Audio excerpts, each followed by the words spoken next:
Hello दोस्तों, मैं आपका स्वागत करता हूं। मैं अपने स्टूडेंट अकादमी बीएलपी में मैं विनय कुमार पांडे पॉलिटिकल साइंस के एक महत्वपूर्ण टॉपिक जो कि मौलिक अधिकार है, इसके बारे में आपको बीच में बताना चाहता हूं। जो कि इस टॉपिक से आज के जितने भी कंपटीशन हुए उससे बहुत से क्वेश्चन पूछे गए हैं और आगे क्वेश्चन पूछने के आशा हैं। इसलिए मैं आप लोगों के बीच इस टॉपिक को रखता हूं। इसमें से आपको इसके बारे में पूरी बातें जानकारी दूंगा कि मूल अधिकार कहाँ से आया, कितने भाग से है, कितने अनुच्छेद में आता है। जैसा कि मूल अधिकार आपका भाग 3 से लिया गया है, जो कि ये अनुच्छेद 12 से 35 तक है। इसकी मान्यता कितने अनुच्छेद से दी गई है? 12 से 35 तक। ये संयुक्त राज्य अमेरिका से लिया गया है। पहले मूल अधिकारों की संख्या थी 7, लेकिन वर्तमान में इसकी संख्या 6 है। इसका कारण है क्योंकि संपत्ति का अधिकार जो 7वां मूल अधिकार था उसको हटा दिया गया है और उसको कैवे संविधान संशोधन में हटाया गया है और किस सन में हटाया गया, इसकी जानकारी भी हम आपको देंगे। जो आपका संपत्ति का अधिकार है वो 44वें संविधान संशोधन 1978 में हटाया गया, जो कि आज उसको अनुच्छेद 300 का में रख दिया गया है। लेकिन आपको मूल अधिकार 6 ही पढ़ने हैं, जिसमें पहला आपका मूल अधिकार है समता का अधिकार। इसमें आर्टिकल आपके 14 से 18 तक आते हैं। तो 14वें आर्टिकल में आपको बताया गया है विधि के समक्ष समानता, तथा आर्टिकल 15 में धर्म, मूलवंश, जात, लिंग या जन्म स्थान, किसी भी चीज़ के बारे में आप भेदभाव नहीं कर सकते। वो किसी भी जात का है, किसी भी धर्म को मानने वाला, आप उससे भेदभाव नहीं करें। सबको एक समान प्रावधान दिए गए हैं मूल अधिकार में, तो उसी को आपको मानना है। और आपको आपके आर्टिकल 16 में ये बताया गया है लोक नियोजन के विषय की अवसर की समानता, ये आर्टिकल 16 में बताया गया है।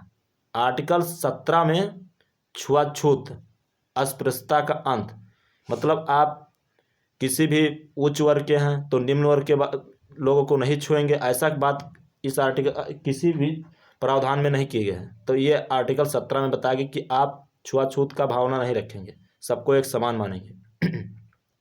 और आर्टिकल 18 में यह बताया गया है कि उपाधियों का अंत,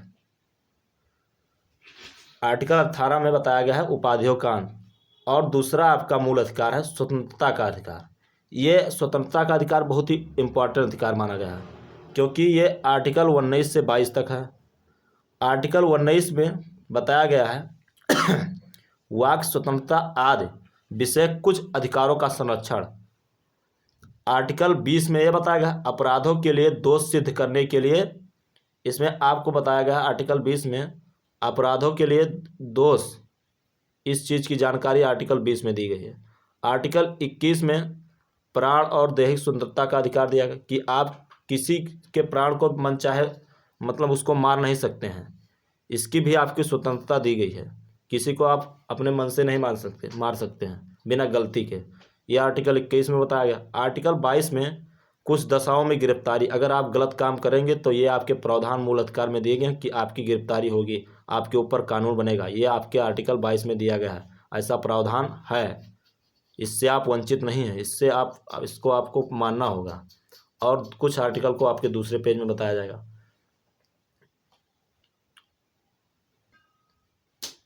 आपका तीसरा मूल अधिकार है शोषण के विरुद्ध का अधिकार।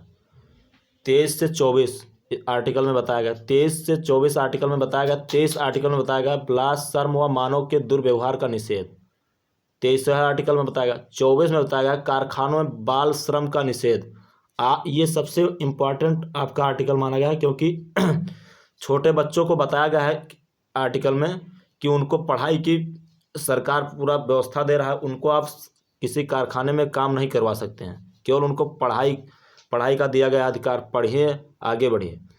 आप कारखानों में काम नहीं करवा सकते छोटे, अगर आप कारखानों में काम करवाते पकड़ेंगे तो आपके ऊपर कानून बनाया जाएगा, क्योंकि ये आपके मूल अधिकार में प्रावधान है।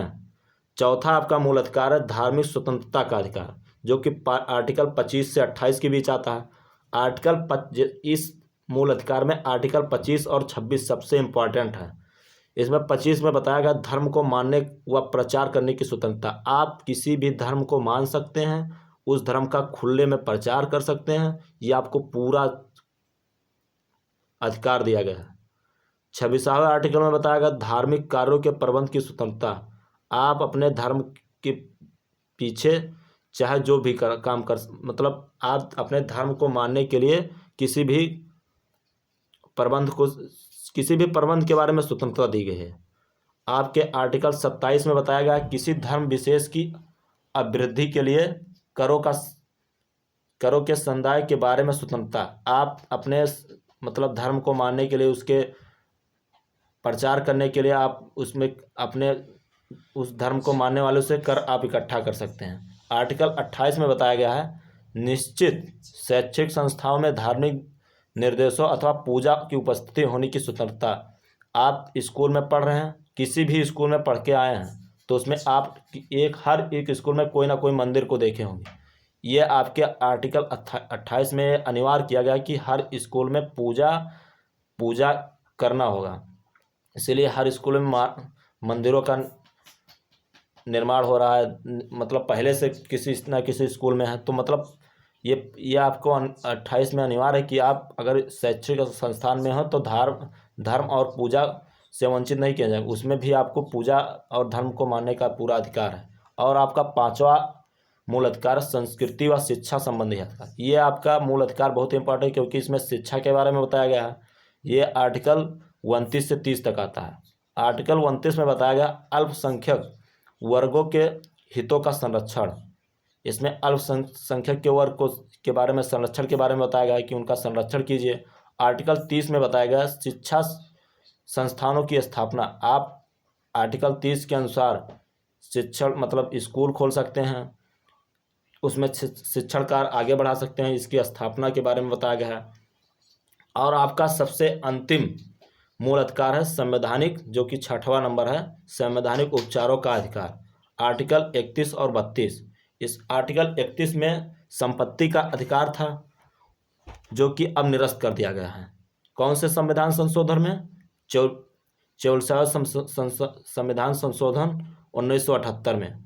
इसमें आर्टिकल आपके मुख्य आर्टिकल थे 31 का का, 31 का खा, 31 का गा, 31 का घा, जो कि अब निरस्त कर दिया गया है। तो इसको हटा के आर्टिकल 300 का में लेके गया है, इसको उसमें मान्यता दी गई है, यहाँ से निरस्त हो चुका है। आर्टिकल 32 में बताया गया इस भाग द्वारा प्रदत्त अधिकारी को परिवर्तित कराने के लिए उपचार। आर्टिकल 32 में बताया गया। और आर्टिकल 366 में ये भी बात की गई अगर कोई भी मौलिक अधिकार का हनन कर रहा है तो आप सीधे उस आदमी के प्रति हाई कोर्ट में जाके केस दायर कर सकते हैं। ये आपका मुख्य टॉपिक मूल अधिकार था।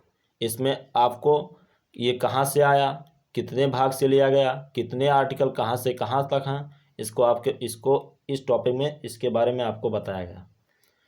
आपसे मेरी ये गुजारिश है कि इस टॉपिक के वीडियो को ज़्यादा से ज़्यादा शेयर कीजिए और इसको सब्सक्राइब कीजिए, क्योंकि हर रोज़ मैं आपको इसी चैनल पे पॉलिटिकल साइंस की एक नई टॉपिक के साथ वीडियो बना के दूंगा। धन्यवाद।